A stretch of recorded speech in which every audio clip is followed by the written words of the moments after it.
Hello and welcome to the Pickle Jar. My name is Josh, and in today's video we're going to be painting an Orc Bloodbowl player.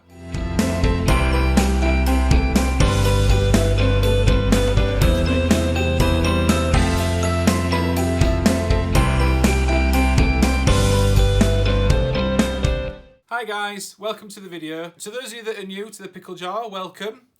To those of you that aren't new, welcome. It's been a while since I've done a Let's Paint video. Did the Black Panther one a while back, and then I've kept putting it off because I've not really been painting anything that I've thought was interesting enough. I've been doing the Mordor Orcs, but they are quite simple and the painting video would have been about 30 seconds long. As you know, I've mentioned a few times, I've had an Orc Bloodbowl team sat on my shelf for quite a while now, and I'm finally starting painting it, as you can see from the thumbnail and the title of this video, obviously. So in this video, I'm just going to be walking through step by step how I painted the model. It's not a tutorial because nothing that I do when I'm painting is particularly complicated, and I'm not an expert painter. Before we get started, be sure to leave a like and a comment on the video if you enjoy it. And if you are new to the Pickle Jar, then please subscribe to the channel so you can keep up to date with all the content that we're going to be releasing in the future. Now that that's out of the way, here we go with the painting. So first of all, I needed to finish off the skin. I did start these last year when I got them, but needed a final highlight, so I used Warped Stone Green and just did the final edge highlights, so on the ears and fingers and around the chin, any really extreme highlight areas, and just finished those off.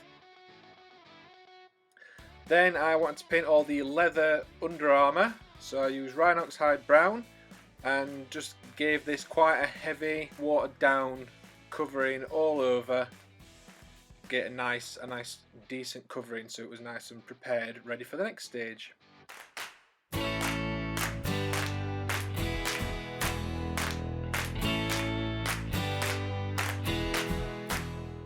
Once that had dried, I took my Agrat's Earthshade and gave it a really heavy wash.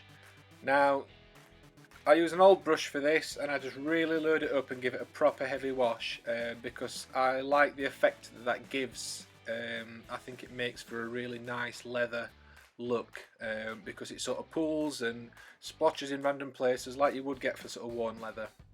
Next, I gave a really watered down coat of Baneblade Brown on the shoes, and then mixed the remaining Baneblade Brown with some Rhinox Hide for the highlight on the leather while the shoes were drying.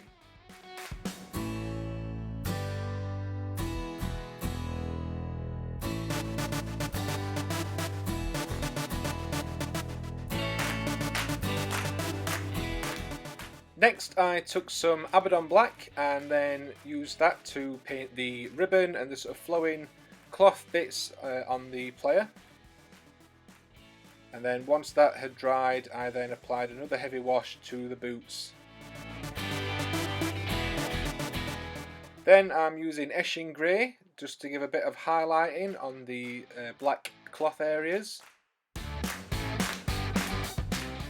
And then gave a further highlight with Celestra Grey just for the sort of extreme highlight areas. They're sort of my go-to colours for highlighting black.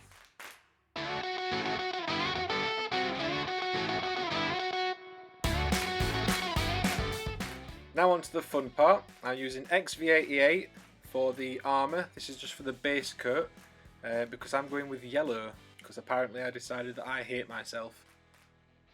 Joking aside, this is a really nice paint and it's a really nice base for painting yellow from, and I would highly recommend it if you are painting anything in yellow. So I just gave a nice even covering of this for the base.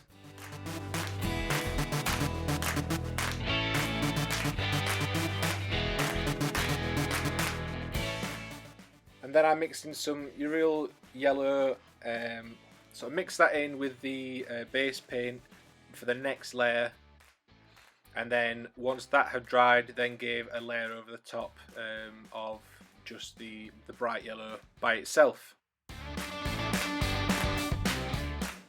Finally, I added in a little bit of white scar with the bright yellow just for some edge highlights. They're only very subtle, because on this particular miniature there aren't a lot of angles to paint on the armour areas.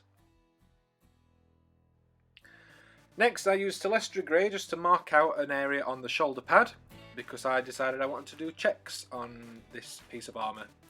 So I used celestra grey as a base coat, and then covered that with white scar white, and then sort of marked out with Abaddon black the edges for the checks.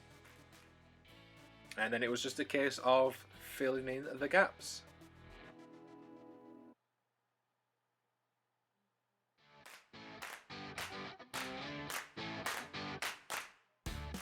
Next I'm using a bit of ledge belcher. This is just to sort of paint the edges where the armour is a bit damaged, painting the random spike on the shoulder pad and the studs on the boots, and just finishing off a couple of little bits of detail. All that was left then was to paint the teeth and the eyes and paint the ball, and there we go, one finished orc thrower for my Blood Bowl team.